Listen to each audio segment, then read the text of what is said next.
right, thank you so much. I know I am extremely impressed, and several of my colleagues and speakers and the planning committee have said how impressed they are with the state teams and the work that you've done while you're here and the work that you are planning. We appreciate all of the thought and efforts that you're putting into everything. The last thing you'll hear from me is just that we are going to be continuing to engage with you. So these are email addresses and names that you'll see. These are the folks who we're thinking will be working with the cohorts moving forward. So hopefully you saw these names on the sheet that we gave you. So we are definitely looking forward to keeping in touch with you. We'll be communicating primarily through the lead. So one of the things we'll be sending soon is a doodle poll about those August and November dates to the lead specifically, but everybody in this room will probably hear from us sooner or later. So with that, I will turn it over to Diane and our closing panel. Thank you guys so much.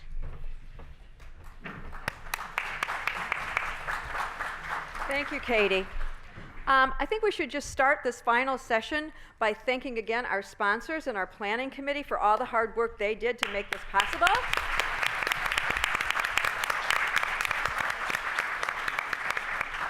And even more importantly, I want to thank each and every one of you for all the hard work you've put in over the past 2.5 days. You've done an outstanding job at getting this difficult systemic work off to a great start. So give yourselves a round of applause.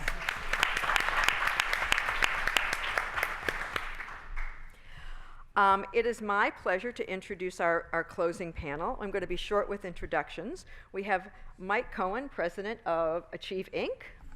We have Frances Sue from Harvey Mudd College, and also Alan Schwarz, Pulitzer Prize nominated journalist and the recipient of ASA's Lifetime Excellence in Statistical Reporting Award. So we're going to try to do this more as a conversation, and then I'll also give you a chance to ask some questions. So to start, I just wanted each of the panelists to give us like one big takeaway as they've been here for the past 2.5 days and listened to the conversations that you've had. And I'm going to throw it out to Mike to start. Thank you, Diane. First of all, I want to congratulate everyone for some outstanding conversations that I've had a chance to listen to as I've gone around your tables. My big takeaways are some things that I didn't hear people talk about, and I just want to put them on the table for you to think about. I'll list them quickly and won't talk about them unless anyone's got a question. So here's what I haven't heard anyone talk about. Number one, state math standards. Right? Hardly anyone talked about that. The main message on that is do not open them up unless the state's going to do it right on its own. Don't cause anyone to open up the math standards. You will be sorry you did. This is from the guy who brought you the standards, whose name we will never mention. Okay. Secondly, state assessment and accountability. Short version, it's a mess, particularly in high school math. Here are the things that are not well aligned. What it takes to be college and career ready, the courses that students are required or encouraged to take while they're in high school, the assessments that the state uses to hold schools accountable for math performance, and the college admissions tests that states are increasingly using as additional accountability measures which do not align with anything that you want students to learn. So it's a little bit strong statement, but it is, we've actually looked at what ACT and College Board measure. Really bad idea to use them for accountability. Third thing I haven't heard much talk about is once the pathways are beautifully defined, what's the strategy for improving mathematics instruction in high schools, and for that matter in colleges. But the pathways aren't going to work without quality instruction. You should be thinking about it. Last thing, right? We've spent a lot of time talking about the pathway from secondary to post-secondary to 2- and 4-year institutions. Who's thinking about the mathematics skills, for example, that students who are going into apprenticeship programs in the skilled trades are going to need? Because if we don't think about that, we will create an incomplete solution to the problem that brought us here. Those are some thoughts that I had that you should be thinking about. I think for me, one of the big takeaways throughout the whole meeting has been the importance of communication that's been emphasized in various of the speakers and panels. And I just wanted to leave a few thoughts about that. One is, as you're thinking about who you're going to engage in your projects, it's really helpful to have a one-sentence version of what you're trying to do, a 3-minute version, and then maybe a longer version. And so, you know, if you are in an elevator with a person who has some influence, what's the one-sentence version? So think a little bit about that in terms of your all the various stakeholders you might be engaging with, and maybe somebody on your team can draft up a list of possible 1-sentence and 3-sentence versions. The second thing is that I'll just reemphasize the power of stories to move people. It's really hard to move people intellectually unless you move them emotionally. And so if you can highlight the impact of either bad policies or good policies on a particular person, I would encourage you to think about whose stories you can tell. And then I'll just leave you with a final thought. I've been involved in training college faculty to write op-eds, opinion pieces for local newspapers. And so if that's a direction you're interested in, I will place on my webpage a handout that we've given at our workshops about how to write good op-eds for local papers to influence the public. I'll just first say that I've just parachuted into your world, okay? And I don't know 1/1,000,000th of what you guys deal with in terms of bureaucracies and people who, you know, in government who don't get it and how you're going to deal with them. I think what I can do is just explain, you know, what I see. You know, I'm your biggest evangelist. I adore math, and I, yes, agree that there is a marketing problem. I know the woman yesterday back there said, you know, how do we market math? And to the extent that my book, the publisher said, do not use the term math in the title, gives you an idea. But I mean, I just have a few ideas that I've sketched out. I mean, I think to the extent that you need to evangelize, you need to attract people not like me, not students like me who loved it all already, but people who claim not to have any interest in math. But you can sort of bury the pill in the apple by maybe instead of having the subjects, and this is obviously a pipe dream, but instead of having the subjects be you know, polynomials and then conic sections and whatnot, but maybe have something like, you look at the sections of a newspaper, okay? You have the math of business. You have the math, you know, where fine, you do compound interest, great, or you know, whatever it may be. The math involved in law. You have the prosecutor's fallacy, DNA testing. You can deal, you know, we all know how we can exploit those subjects to teach math. So if somebody's interested in law, not math, well, they'll sort of see what it is we're talking about. And there are all sorts of, you know, the math of art, whether you want to look at the golden section, okay, depending on where you sit on that argument. You know, or perspective. You have the math of weather. What does 70% chance of rain mean? How do you predict the cone of the hurricane? Math involved in the environment, in advertising. You know, when Perrier says that their water is pure, what does that mean? Medicine, okay, or science, how do you know, when you say that, what does it mean to prove that something is effective? Because it's not the same as proving that the sum of the angles of a triangle is 180 degrees. There are different standards. So I just think, you know, the math of interior design and tessellation, I think that if we, like I said, bury the math pill in various apples, it might go down a lot easier to the people who would otherwise think they're going to hate it. Thank you. So throughout your discussions, you've been talking about making some significant changes in various sectors. And one of the core questions that you've been grappling with, that actually I heard Gary Martin talk about in the Alabama team yesterday. So what's the incentive? We're asking people to change what they're doing, which is going to be more work for them, not less. Or Mike, you just mentioned changing instruction. So do you have some suggestions or ideas about incentives that would help people make those significant changes in the sector that you work in? Yeah, so the question of incentives for K to 12 is a tricky one. So my starting point for this is let's not put some more policy incentives in place. Let's not try to figure out how to hold people even more tightly accountable for performances that they're not producing, right, as a way of driving change. I think this has got to be a bottom-up effort, right? It's got to start with appealing to how do you appeal to the professionalism of math teachers and math educators, right? And how do you create the conditions for professional learning around improving instruction, right? And getting better results. That, I think, from all the things we've seen, is an approach that will actually, over time, right, help make the job, if not easier, then at least more rewarding, and having educators feel more efficacious than they might otherwise. That's the pathway I would take on this.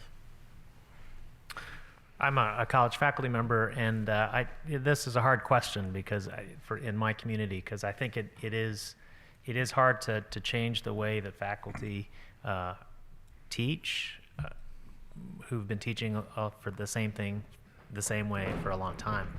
So I can just think of two things that I would suggest. One came up in a panel yesterday, was finding allies in the higher ed community, and one way to do that is to take a look at who's already doing work in this area in the local, in the college communities that you are in touch with. Another way to do that is to talk to professors of the practice, which now exist in many departments, and see if they can either join your effort or point to people who can. The third is to talk to the graduate directors of these programs, who are generally people in these departments that actually have an eye on what's going on with students and training graduate students who are going to be the future teachers. Just real quick, again, because some of that stuff is well above my pay grade, I will say that if you're looking for perhaps the worst instructors in the nation, it's the media. And they are the worst math teachers around, or at least communicators, or amplifiers of bad math. Now, you can't, invite 45-year-old grizzled journalists into your classrooms, but I do think that to the extent that no one discusses math with the public more than the media does. For example, I'm on the advisory board of something called the Data Literacy Project, which is trying to get both industry but also media conversant in various topics like probability and estimation and the burden of proof and whatever it may be, so they don't mess it up for the public. So again, not as vital perhaps as dealing with every child in the country. If you want to talk about math education for adults, you could do a lot worse than starting with the media. Uri? Do you want to use the mic? Yeah. So, Mike, you've been involved in every major education reform. Thank you. Your mic's not on. And in all those reforms, mathematicians and mathematics have played a small role. What is the proper mathematics to teach that kids should know? So this is the convening of the major professional societies of the mathematics world. Mm-hmm. In the next reform, how do you think we can be a more effective and better partner to the principal agents trying to improve American education? What would you like to see from the math community? Good question. So a couple things hit me. This, by the way, I think is the first time I've been to a large CBMS meeting. But during the development of the Common Core, it turns out that Bill McCallum, who was one of the standards writers, was also the chair of CBMS. So I got to sit in and listen to some of those conversations and get a sense of both the frustration and at times the enthusiasm and at times other emotions, right, that came through. But I think you've got a couple things to build on. One is, I think there is clearly an emerging consensus across the mathematics societies around what math is important. You've got some more work to do to define that, but nobody can do that work better than the folks in this room and the organizations that you represent. So the next time there is broader national education reforms, or as important, if not more importantly, state by state reforms, coming together is at the very beginning of that process and figuring out what do you want out of it, right? And how can you speak with one voice about that, and who do you need to speak to? It's all the communications issues that we heard about before. But to the extent that the reforms affect the content of instruction, the content of the curriculum, a united mathematics community, I think, is probably the most powerful tool that there can be. No, I just Did you wanna wasn't add sure it anything? was on. Francis, do you want to add anything? Okay. Actually, one other thing from the conversation this morning about that long list of of education reforms I was been involved in. Remember the message: settle for partial victories. That's as good as it gets. Define partial. Less than 100%. Do we have any questions from the audience? When does the shuttle leave? I know we're heading for that. So I want to make one comment while people are thinking of questions. So I Okay. started out by talking about things that I hadn't heard, right? If we had more time for this session and a little bit more relaxed pace, I would have started out, first of all, by congratulating you very clearly for all the things that I did hear. The chief has been involved in trying to get people to work across levels of the system, across K-12 and higher ed. It is not easy work to do, right? But it is very powerful when you get teams from the states like you are to come work together, to talk to each other, to figure out what you have in common, what problems you could address in common. This is a huge deal for what you're doing. And the fact that this is going to extend over an 18-month period or so means you've got an opportunity over time to have a real impact. And this is a problem. This transition from secondary to post-secondary is one of those problems that we're all going to be working on. It's a lifetime problem. We're not going to solve it once. So I'm so glad that you're picking up the torch from wherever it is in your state and moving it forward, because that's the way we make progress. One of the other things I heard in conversations this morning was a question about how to build trust, both within your teams, but also across the K-12 and higher ed communities. Do any of you have any recommendations about ways to do that? Or things that you've been involved that you felt have been successful in doing that? Two thoughts. Okay. One is from work that Achieve did with teams like this around development of college and career-ready standards.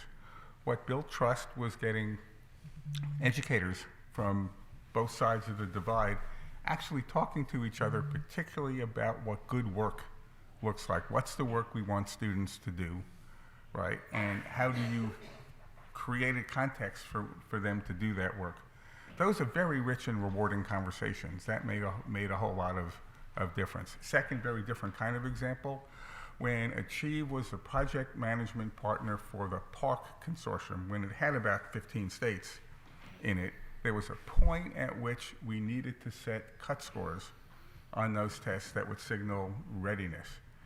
And we had state higher ed executives, Cohen, for example, from Maryland, and we had the chief state school officers there.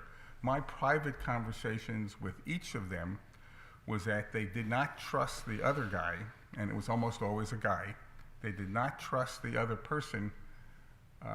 They were afraid that the other person was going to set a low bar, right, for a readiness definition. It turns out both sides were utterly wrong, right? And for a while, they were actually bidding each other up. They did begin to trust each other in that, but it took some very honest conversations about what their fears of the other guy was, right? And some concrete evidence that maybe they misread it and could come together on a common ground. But those are tough conversations to have. You don't build trust without them. I guess I would echo the importance of having space to have conversations and get people together who wouldn't otherwise normally get together, either over some common shared interest or cause, over some important conversation that needs to be had. The other thing that I'll say that just I've actually experienced recently is how easy it is to lose trust with a simple offhand comment that sort of implies that the other person or the other party is not somehow engaged in a common purpose. And so I think we do have to think a little bit about how, what are the assumptions we have that that the other parties at the table might dispel for us, and that might help us keep from saying blundering in the conversations we have. I think that perhaps the word to sum up in some ways what you just said is empathy. And maybe we can take a page out of some of the math we've learned and argue, learn how to argue the other side. Now, it's going to be a little sort of reductio ad absurdum where, you're going to find it's going to lead to a contradiction, and that's fine. But if you certainly in the press, you're supposed to be able to argue, you're supposed to report against your thesis, which is a very hard thing to do when you know you're right. But, which clearly everyone in this room is. But I think that if you're forced to argue the other person's side, in private, it will not only give you an idea of what's going on in their head, but frankly, you can strategize better for, what they may say in response to what you think. Yes. So I have a media journalist question. You guys ready for that? So one of the things that I find myself on the soapbox about, and now Stephanie has gladly joined me on my soapbox, is that when students can't read, they hide it. They're ashamed. When students can't do math, they're the cool kids. And so often, even if they can do math, they lie and say they can't. And so how do we as a society change that when you say that the media itself are the worst users of math? Well, I say it in the privacy of this room, although some people have, I mean, yeesh. Off the record, huh? Well, I mean, I know some of you tweeted, but, the kids today, they're tweeting everything. Well, no, I mean, I said it in the privacy of this room. Clearly, if you're going to market anything, you don't want to say that you're an idiot if you don't use our product. So, I'm not sure exactly how to answer the question. I think you just the journalists who I know, and I can speak basically only to the New York Times, is you have never met your politics, goodness knows, aside, okay? You have never met a group of smarter, nicer, more committed to at least trying to do the right thing people in your life. Most journalists, at least high-level journalists, are people who could make a hell of a lot more money doing something else. But they do what they do because they care, and they want to do a good job. And so I think if you were to use a soft sell and say, hey, look, there's a tool out there, there's a BS detector that perhaps you're not aware of. Here, we can show you what it is and how to use it. That, again, is what the Data Literacy Project is going to be trying to do. Of course, you don't belittle people unless they're not listening.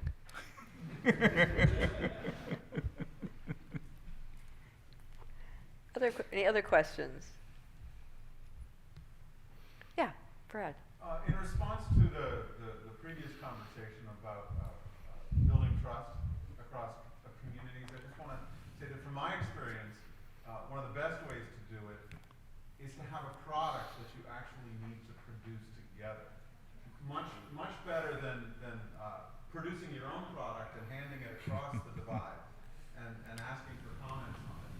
That's a recipe for disaster. But actually getting people together across communities to try and put together something that they can both stand behind is the way to make progress. Do you have some examples that you want to share? Well, I mean, in fact, from my experience at the National Research Council, that's exactly what we did with the, adding it up, helping children learn mathematics. If you're familiar with that report. And, I would argue that Common Core state standards were that same kind of thing until they were irresponsibly politicized. Uri? Just in the spirit of discussion about the question about helping people understand mathematics is a good thing, We are failing about 1 million people a year in our courses, and most of those courses have nothing to do with their interests.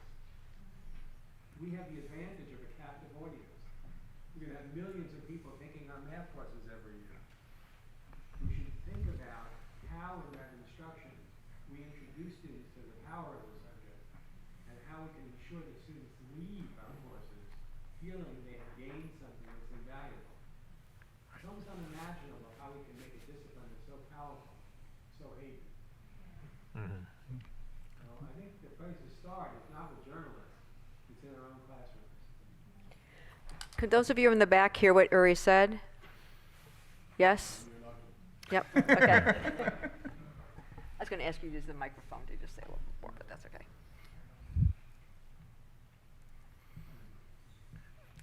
These people Other- might be ready to go home. Yeah, I was going to say, any other questions? Closing thoughts? Okay, well then let's thank our panel for their comments.